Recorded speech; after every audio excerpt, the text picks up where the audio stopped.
Alhamdulillahi Rabbil Alameen. Wassalatu wassalamu ala nabiyyina Muhammad wa ala alihi wa sahbihi ajma'in. This video is a little change from some of the other videos I've made, and this is more for people who are considering coming to Egypt. So I want to talk about the 10 things that I love and 10 things I hate about Egypt. And I've been here in Egypt since 2019 after I became Muslim. I came to Egypt almost a year and 2 months after becoming Muslim because I couldn't live over in the US any longer than that. And of course, like, the US is a hard place to live as a Muslim. And I had nothing really holding me back to coming to Egypt, and I wanted to study the deen. So I came to Egypt right away. And so of course this is the main reason I came to Egypt. But there's about 10 things I want to talk about. I'll talk about what I love first, and then I'll talk about some of the things that I don't. And the reason, of course, is to let people know the good before the bad. And this is of the things. Of course, there's so many blessings of being in Egypt, and there's a reason I'm still here. I love it. But of course, there's other things as well that are good for a student of knowledge. If he's thinking about coming over here and bringing his family, bringing his wife and kids or something, it's good for him to know about these things. So 10 things that I love about Egypt. The first one, Masajid. There's masajid everywhere. So downstairs where I live, there's a masjid at the bottom floor. So I can literally just walk downstairs and enter the masjid right away. There's no excuse for me missing Jama'ah. And when I was at another place, it was literally down the stairs and around the block, and it was right there, closer than a Starbucks in Seattle. There's so many masajid.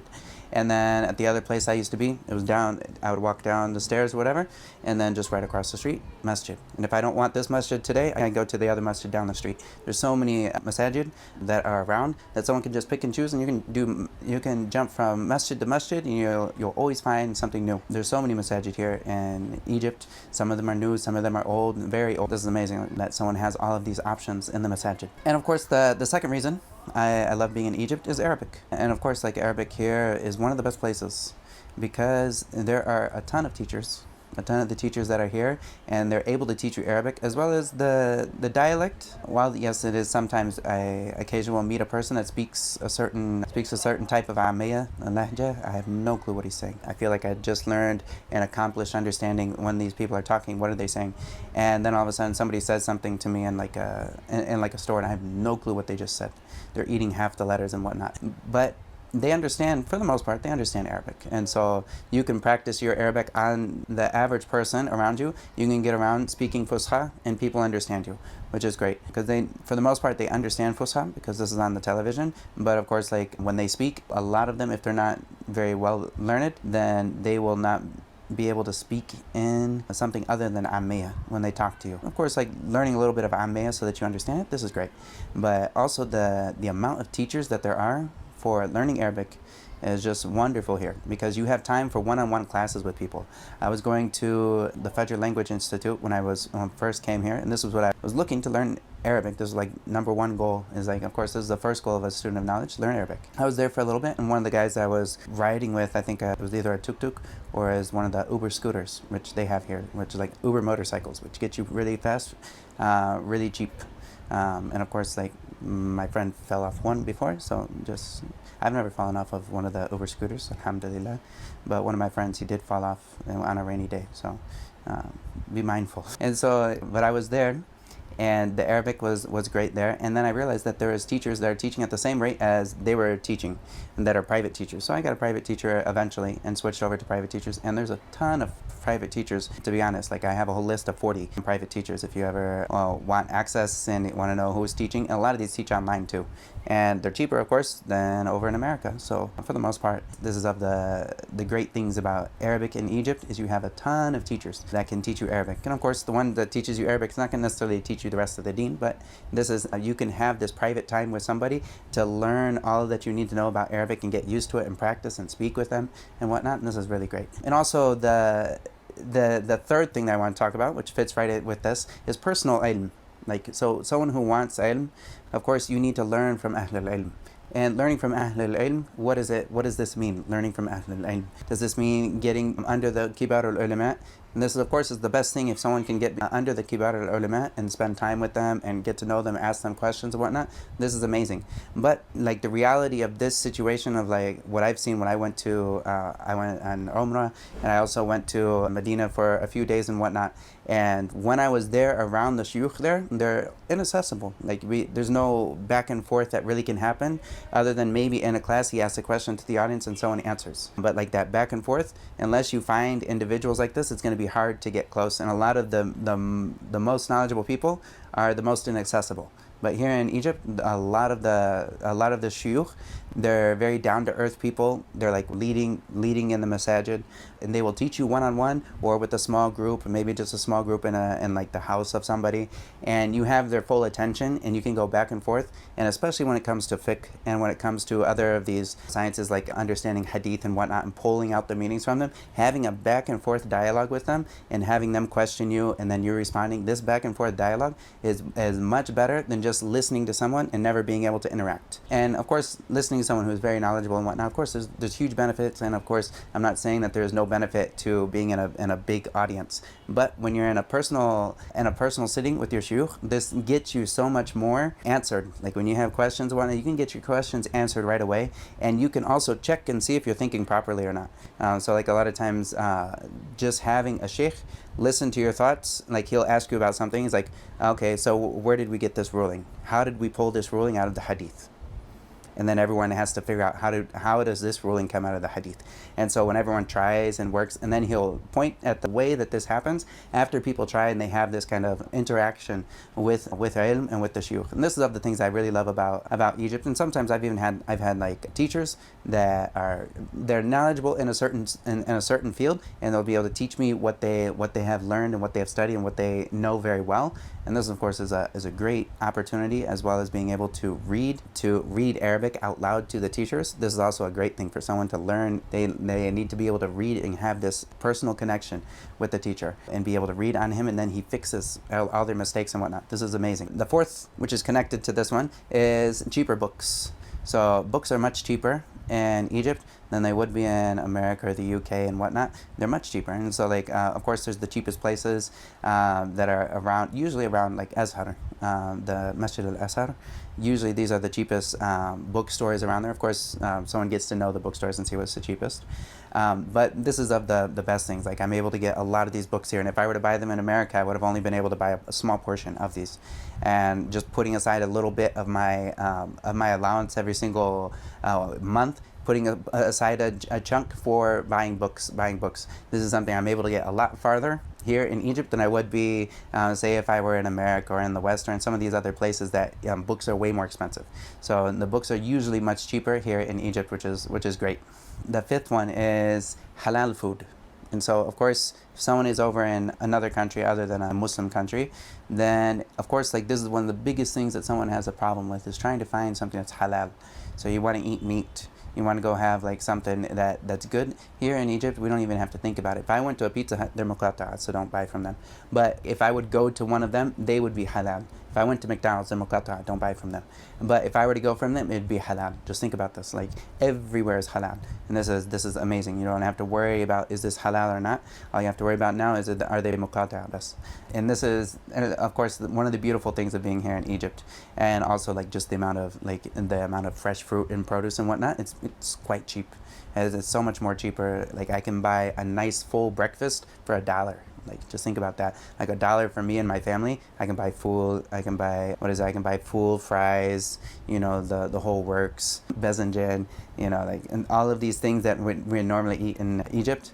These are something you can buy very, very cheaply. Yeah, and so this is amazing. And also the next one, number 6, like this fresh bread every single day that comes out of the forn. So like they have this like rotating thing that just pops out these little pockets of bread. I love them. It's very cheap, you know, like just one of these is 1 guinea, and that's like 30, it's like not even 3 cents for like a nice warm loaf of bread. This is amazing, and I love this bread, and it's much better than the American bread. Yes, if you want to go find sliced bread, you got to go to like some fancy store, but this is much better. It's like fresh out of the oven, and of course, even for a while I used to just eat this. Of course, eating it with food is very cheap. A student could save so much money by doing this, or even by eating it with honey, fresh honey. You can just eat this with anything, and it's really amazing. And when I was a bachelor here, I used to just make the simplest things with just bread and like maybe tuna make a little tuna mix with mayo and lemon, and I would just make a little bread, and that would satisfy me. So there's some of these little things, but I don't know how I would get by without it now since I've been here for a bit. Also, the seventh thing I'd say is everything's free.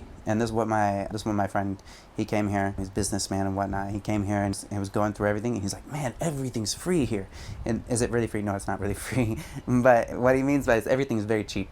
And so, like, yes, everything is very cheap here in Egypt, and a person can get by with a little amount of money. I remember I was in a group chat, and I was telling some of the brothers, I was like, you know, like they were asking, like, how much money do we need to live for a month? And I was like, you know, if you're frugal, you can probably live off of 400. And by this time, I had already gotten married and whatnot, so I'm not for sure what the bachelor expenses are. And there was one guy who was like, no, I'm married, I have family, I have kids. I don't know how many kids he has, and he lives off of less than $400 a month. It's like, so things are very, very cheap.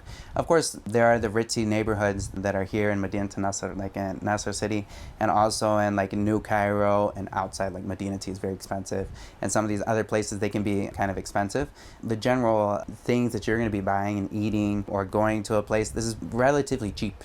And of course, some of the people, they told me, don't think in dollars when you're here. Like, don't convert everything to dollars and then say, oh, is it expensive or cheap? No, eventually switch over to Guinea and then get surprised when it's more than like 40 Guinea. You know, so like if a tuk-tuk is asking for more than 40 Guinea, you should be like, what are you asking for? Like, what's this? And so, but things are much cheaper here. And so that's that's number 7. Number 8, personal freedom. And what I mean by personal freedom is the freedom to like walk down the road and like cross wherever you want. Like, this is, maybe it's not what you're thinking about when I say personal freedom, but like personal freedom is like the person can do what he wants to do for the most part. Like all these guidelines and like rules that you have in America, like I got stopped by police once for jaywalking in America. I was just like, this is terrible. I'm just walking across the street and nobody's even around. So there's a lot of personal freedom here. What I mean by personal freedom is like when you have a truck that goes through a small neighborhood, you have a truck that goes through a small neighborhood, you can expect that kids are going to run behind it and jump on the back and be carried on by the truck. This is beautiful, you know, like the kids can have a free lifestyle, and sometimes the truck doesn't like them, so he slams on the brake. This is a type of personal freedom. And also like you have like also cats, they have personal freedoms. They can express themselves on the roads and whatnot. They can run around, eat whatever they want from the trash. So, you know, like even the cats have that sense of freedom. You know, nobody's going to take them away from their wild natural environment unless they want to have a free cat from outside, which I don't always recommend. That's a part of the personal freedom. And also the personal freedom is like that. I've seen cars that are completely full, you know, like, and people that open up the trunk and they sit in the trunk in the back and they're just riding, like the car is filled with the family or something. I don't know if they're family or what they are, but you got like a small sedan and you've got it packed with 7 people inside the front, and then in the back you got another person or 2 sitting in the trunk. You know, like, this is freedom. You know, these people can do what they want. I've even seen like you'll have like a truck, and on the back of the truck you'll have it's basically a pickup truck, and you have the bed down there. They put like a bench here and a bench here, maybe a bench here. Everyone's sitting inside of it. And you got people sitting down the line here. And then there's a little cover awning on top. You got people sitting on top of the awning, all the way on top of the awning. And you have people hanging on the back. This is going down the freeway. So there's personal freedom. And also of the other things that I've seen is like with regards to personal freedom is like, you know, I saw a guy taking a sheep on a motorcycle. So he had a motorcycle, his buddy on the back had a sheep, he wrapped it around, got the two legs here, put it up in front between him and the guy, and he's carrying a sheep on the motorcycle, just going down the road. And even bigger than this, you gotta check out this. A guy with his dog on the motorcycle. Wow, this guy even told me, he's like, take a good picture, like make it, hello. So some of these things are just amazing. And also even like the families, a full family, like think about a full family on a motorcycle. This is personal freedom, man. This is not something you get in the U.S. The U.S., they're always throwing all kinds of regulations on everybody. I don't like that stuff. I like that freedom. You're like, you're the person that you have your own life to look out for, you know. And if you want to throw your life on the line, then you have that personal freedom, man. And nobody's going to stop you. You and your family are on this motorcycle. Take good care of them. Also, and number 9 is smoothie bars. So smoothie bars are one of the most beautiful things that I found out here. Is like, I love mangoes, and I used to dream when I was in America. I used to dream that I could drink as much mango juice as I wanted, like just straight up mango juice. And here, when I got to the smoothies, it was just like the normal thing to just pull out a mango juice and pour it as if it's like nothing. I was just like, wow, this is amazing. How much is this big thing of mango juice? And it's less than $1. So I got a liter. If I want to go downstairs and get a liter of mango juice, it's less than $1. So you got to think about this. This is a reason to come to Egypt and to study your deen. And of course, some people, they spend a lot of time, like on the just a little bit in the nasiha. Some people of the students, they get together at these juice bars. Of course, they think it's very cheap and whatnot, but they kill a lot of time, and that time is the only thing you have. You know, like the biggest thing that a student gets when he comes here is his time. So don't go kill your time at the juice bar. Take it home, take it to go. All right, and so number 10, tuk-tuks. These are the most amazing things that they have here in Egypt. Tuk-tuks. Like if you're trying to get from point A to point B, there'll be a tuk-tuk that comes down this road, and maybe the place you live, like me, is a ghetto, and like these roads, they don't take cars very well. The tuk-tuk can get anywhere. You know, he weaves in between all the cars and whatnot. It's really amazing. And there was one time I needed a mattress. I needed to get my mattress up, get the mattress back from the store that I bought it from. And so I bought this mattress, brand new, alhamdulillah, and I think it was like, how much was it? At the time, it was like maybe $100, maybe a little less. And so I bought this mattress, a brand new mattress, and I needed to get it home. How am I going to get my mattress home? I don't have a car, bus, anything. So I got a tuk-tuk. He got it and threw it on top, and I held it. And we went down the road, and we all the way down, and I just ran it up the stairs, or had someone run it up the stairs for me. So this is number 10 of the amazing things that I love about Egypt. All right, now to talk about the things I hate about Egypt. Number 1, tuk-tuks. They're the worst thing in the world. Like tuk-tuks, they have no adab. Like they have no etiquette when they go back and forth in the streets. Like a lot of times they don't even care. I remember I was in a tuk-tuk with my family. My wife's sitting with me and my little kid and whatnot, and we're in the back of the tuk-tuk because it's the only way to get into the place where I'm at, because the Uber, he doesn't want to bang up his car by getting down in there. So we got a tuk-tuk, and the tuk-tuk's taking us down into the place, and there's a guy walking across the street. He's walking across the street, looks at the tuk-tuk, and he goes like this. He goes to one side, and the tuk-tuk goes like this. And then he goes on the other side, he goes like this. And then the tuk-tuk goes the other way, and he goes the same way. And like blood on the ground. It's sad to laugh about, because it's very sad, because he just hit this guy, because this guy was playing chicken with him on the road. And they were laughing at each other, but he like slipped and on like the dirt on the road and whatnot, and bam. And this isn't the first, like this was like I saw it right in front of me. But no, like this isn't the only thing that tuk-tuks do. Like they do this all the time. They make people really, really mad on the streets. They have no adab on the streets. And so this is one of the things that I definitely dislike about Egypt, are these tuk-tuks. And they will actually be banned in like some of the ritzy neighborhoods when they have like a little gated community or something. They will actually ban tuk-tuks from coming in there, just because it's known. These guys will destroy the vibe of the neighborhood. And occasionally they will blast the music and whatnot, and sometimes you can tell them to turn off the music and tell them but this doesn't always work, and sometimes they'll just look at you stupid. But if you do it at the beginning, this is the pro tip, do it at the beginning before you even get in. Tell them and turn down the sound, اخفض الصوت, and something like this, or the وطئ الصوت. This is the way I tell them, turn off the music, you know, like, so I don't have to deal with their blaring music. It's so strange. You got like, you're in a Muslim country, and you got a guy with a Rastafarian flag on the back of his tuk-tuk, and the dude's got a blunt, like, you know, they got Bob Marley smoking a blunt on the tuk-tuk side, and they got even like all this stuff. I was like, no, like, these guys just put this up for whatever reason, and they deck out their tuk-tuks, and a lot of them are completely ignorant people. So occasionally you'll find really, really good people that drive tuk-tuks, but occasionally they're the worst of people. So this is number 1 of the things I hate about Egypt. Number 2, food bugs. You gotta know that if you go out and you start eating, you're putting your life on the line. And it's not always that you're putting your life on the line, but you gotta know that you are taking a chance. If you go to a restaurant that they don't clean properly, if you're paying 25 or 30 cents for this meal, you gotta make sure that this guy has somewhat of a sense of like cleanliness, especially if he's doing meat. Of course, like kibda. They'll be cooking up liver on the streets, and this guy's just got a cart that comes from nowhere. He just sets it up in the middle of nowhere, and he starts popping up in kidney and like kibda, and we start eating kibda and whatnot. And while it tastes really good, you know, this guy, probably the oil that he's using, it might have been from like 3 weeks ago. And the same thing with some of the oil that they use for ta'amiyah. This is known, like some of it will be just black. Like they don't change the oil very much. So you got to make sure you find a place that your stomach is okay with. And so like even the place that is a nice place and whatnot, occasionally you'll get hit, a couple days in the bathroom.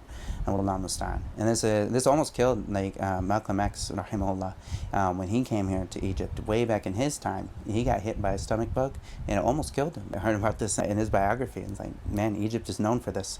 All right, the next thing is every single charging cord that you get from Egypt, you can expect that it's trash. So you got an iPhone, you got whatever the phone is, you got any type of charging cord that you get there, you cannot expect that it's gonna actually keep charging your phone for more than like a month. And even some of them, I'll buy them, and I know the only reason I'm buying it is because I forgot to bring one with me, and I have to have it. And this like cord that I bought for like maybe like $1 or 50 cents, like I know it doesn't work. And you have to jiggle it just the right way, and it works for a little bit, and you can't move it at all. And if you move it, it doesn't work. Of course, forget the fast charging. So this is the other thing that kills me in Egypt is the lack of electronics. Like the electronics, the quality here is just terrible. So whenever I have a friend that goes back to the U.S. and comes back, I usually have a whole list of electronics that I'm waiting to get. So if I need electronics or anything that like an actual cord, I usually tell him to bring me back charging cords. It's a sad thing. The only charging cord that I found that works is from IKEA, and I'm pretty sure they're muqatta. This is a problem here though. I don't trust any of the charging cords. Whatever the business is that it is, the charging cords are trash. And so bring good charging cords if you're coming to Egypt. All right, and this is just with any cords, and also with any electronics, you can expect that they're trash. And then the next thing is the dogs. And I grew up with, like, of course I grew up a non-Muslim, and I had dogs with me everywhere. I was breeding pit bulls. I like grew up as a redneck pretty much, and I had pit bulls that I was breeding down in the basement. I picked up dogs here and there, so I'm used to dogs. Dogs aren't a huge deal for me, but for a lot of people this is a huge deal because you got dogs. And, of course we're Muslims, so like a Muslim doesn't take a dog as a pet unless he's like copying the kuffar. A'udhu billah. And some of the people, they do this, and this is annoying. It's stupid. But for the most part, we got dogs all over the street. Nobody does anything about them. Like they just run around and they bark, and occasionally they're fighting each other. And occasionally, if you get, some of them are racist. And like you talk about people being racist, there's a little bit of racism here for sure, but it's not like a huge thing. But like the dogs are racist. Like I had a Somali brother, a big Somali brother. He's scared to death walking back to his house from Fajr. There's dogs that went right after them. And Somalis are like, sometimes Somalis, they're not used to dogs. They don't know how to deal with them and give them a little bit of a pushback and scare them back away. So his big brother, but he's getting scared by dogs on the way back from Salah. So occasionally, like dogs, especially at night, if they get all together in a pack, they will get a little bit of energy going, and you got to make sure that you scare them. You pick up rocks and you throw them at them, or sometimes I kick dirt in their faces. Of course, if it's a woman dog, a female mother like this, and she's with a pup, don't mess with them. Just kind of keep your space and keep going. For the most part, they're actually muta'addiba. So like the dogs have been beat up by so many people. If they ever go out of line, they know for the most part they have a sense of fear from people.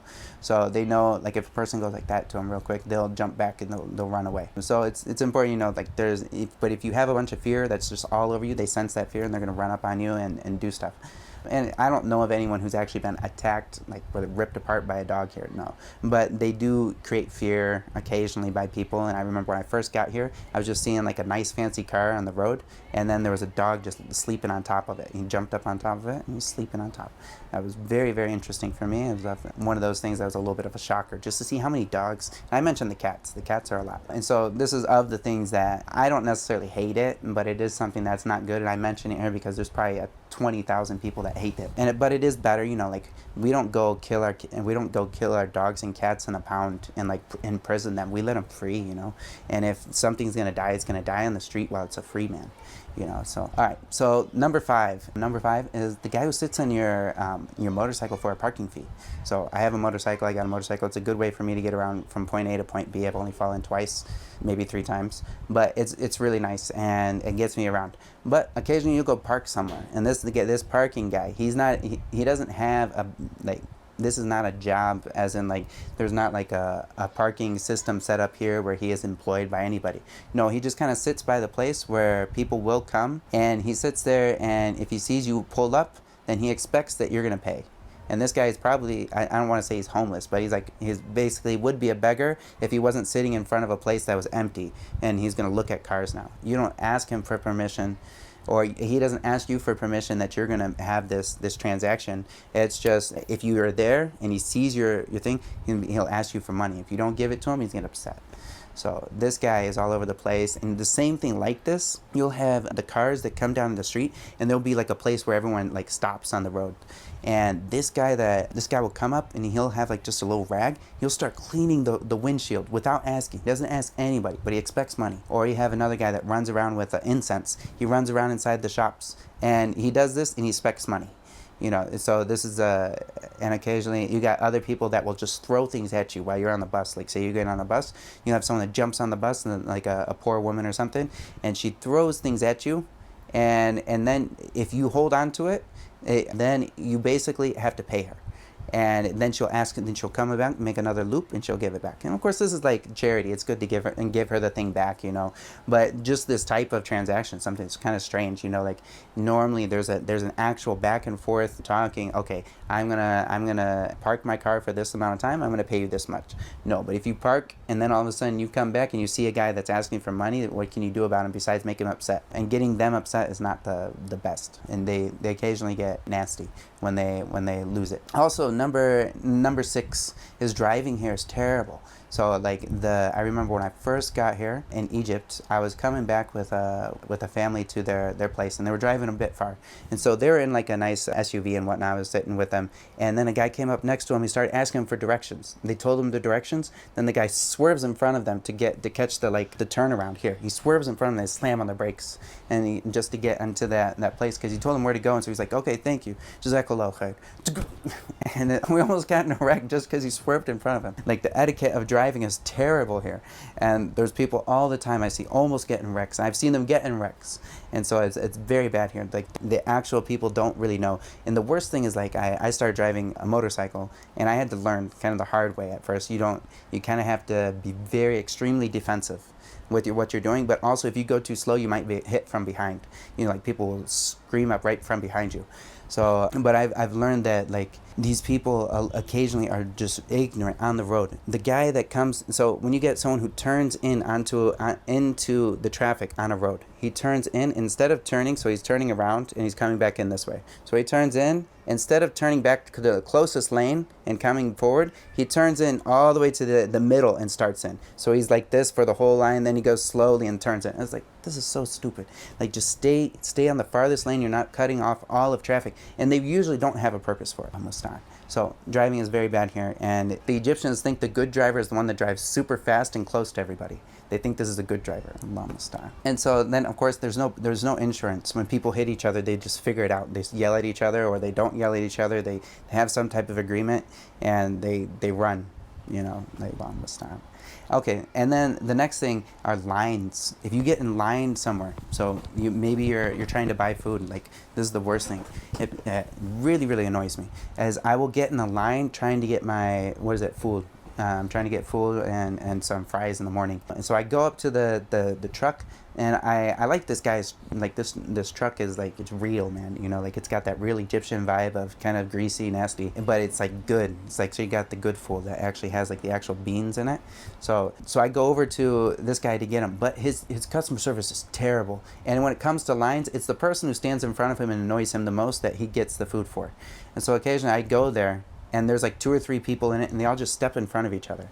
And I don't even know, like you all just step in front of each other, and there's nobody cares that the other person was before them. And I was even this way I was at Azhar, and we were waiting to get into a line to pay like one of our admission, our tuition fee, or the book fees or something. We're in line, and people start just popping right in front of other, and I started telling them, I was like, fear Allah. I was like, if you're gonna steal someone's place in line, then just think about Yawm al-Qiyamah. That person's gonna steal your time. You want extra time Yawm al-Qiyamah, or do you want Allah to forgive you Yawm al-Qiyamah? And they're like, okay, tafaddal. So I was like, but this is something you have to be assertive when you're in line. You stay in line, and you make sure that person doesn't stand in front of you and just start, because they will do this. They will just stand in front of you and start going, and the person that's in front of them, they don't do anything about it. Like they're not going to enforce that the line should be respected. But no, lines are terrible. Okay, and the next one, this brings me up to the next point. Since we're already in line and we're waiting, trying to do this paperwork is terrible in Egypt. Like I tried to get into Azhar University, and people ask me about getting into Azhar University. I tried to get in there. I was stuck for like 3 or 4 months at a time, occasionally because there was a process in the paperwork where someone kept running me between two offices. I would run to the one guy. He would say, go back to the other guy. He's like, go to so-and-so. I go to the other guy, and I tell him, so-and-so told me to come to you. He's like, this is not my job. Go back to so-and-so. Then he throws me to a third party, and I know both of these guys keep sending me to another guy. And so eventually, you keep running back and forth, and you get a couple different opinions. You figure out this guy, the only way I'm going to get what I need is I'm going to annoy him so much and act like I don't understand until he finally does it. And so at the end of one of these times, it's ridiculous. This guy trying to find that I actually applied. Like, I just finished my first year in Azhar, and I'm trying to get them to give me my card that says I'm actually a student here. Like, I've already finished the year. I've already taken all of the classes. I've already taken all the tests and passed them. But I just want to get this this card that tells me, that I'm actually a student. And they couldn't find my name in the files, and so they kept telling me, go to this guy, go to this guy, go to this guy, and I went to everyone, couldn't find anything. Eventually I stood in front of one guy and told him, I was like, he keeps telling me to come back to you. You're the last person. Either you have it or you don't have it, and I'm going to stay in front of you. And so I kept annoying him, and then he finally said, open it. He's like, he pointed to like one of his file cabinets, and he got like a big thing. He's like, look for your name. And just opens up, and there are a bunch of papers and whatnot. Look for your name. Yeah, I found my name, and eventually I got myself officially inside of the Azhar. Allah Musta'an. I wasn't in their system because my name was lost somewhere in this thing that he didn't want to open or look for my name. So of course you can expect that. Of course, customer service is there's no such thing as like caring about customer service here. Also, the other thing that's kind of it's a little demoralizing a little bit. And of course I say this a little bit because there's definitely a purpose for me being here, so I don't mind it too much. But it's the lack of vegetation. So like I live mostly in Medina to Nasr, like Nasr city, and I also go out to like some of the outskirts, like some of the other, like to the countryside a bit, and there's a little more vegetation there. But just there's no forests, and I used to like run around forests when I was in America. I'd go to like nature preserves, and so I love actual forest, like a full-fledged forest where you're under the tree canopy and you're walking in the woods. And this is I have not found that here. If someone knows where the forest is in Egypt, let me know. But I haven't found it, and I know they have places such as Medina Tea where it's all like it's greenerized. I don't know if that's the right word, but they put a lot of water into it to make sure that there's greenery everywhere. But it's not like that. It's not like that. That forest is wild, and I like that. So there's a lack of vegetation. That's something that annoys me a little bit. And the last one, which is the lack of beards, and this is sad, but it's a sad state of like, when politics comes into play with a lot of the people, and also with a lot of the media, and also just the bad effects that they have when it comes to beards. A lot of times they treat people very bad, like especially the Egyptians. Like me, I'm a foreigner. I have a beard. I haven't seen any real mistreatment for me having a beard. I've suspected it. Like I've got extra checked. Sometimes when it comes to them giving me my iqama, like for living here, like the visa and whatnot, they did extra special security checks because I had a beard. I think it's because I had a beard. Allahu a'lam. But the guy who was helping me with it, which I don't recommend you have someone help you other than like another student. Some of these lawyers, they actually just rip you off. And that's like the worst thing I was like, I add number 11.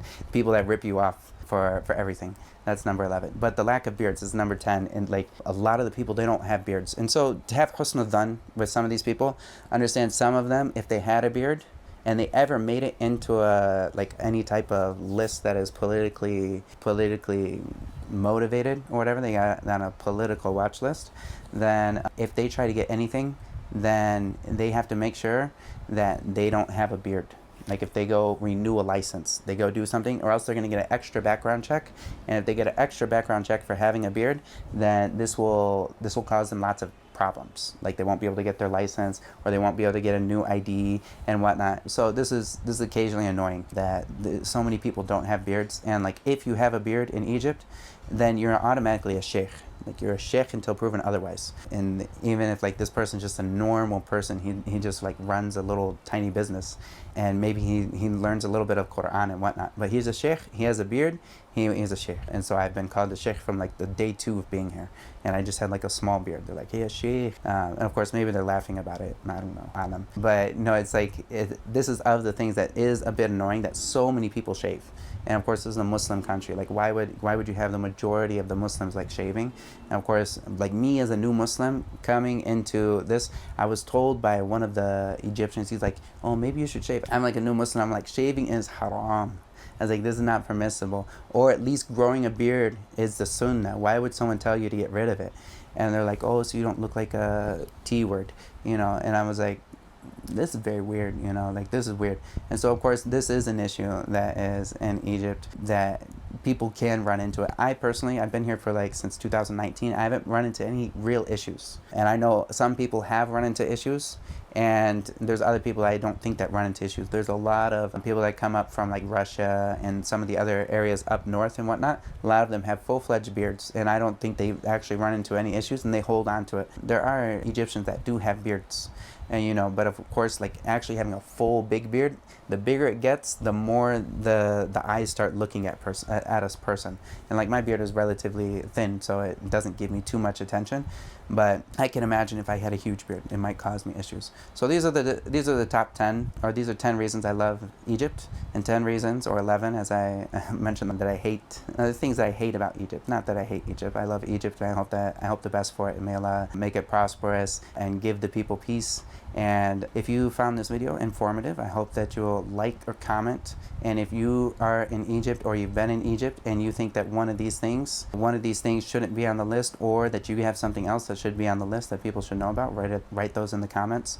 Also, if you like the videos that I've been making, you want to support the content, and also for the dawah, then feel free to support me with a monthly contribution on the Patreon, or with a one-time donation as well. That will be listed in the description below. And like, comment, share, and subscribe. And thank you very much. Wa sallallahu alaihi wa sallam ala nabiyyina Muhammad wa ala alihi wa sahbihi ajma'in.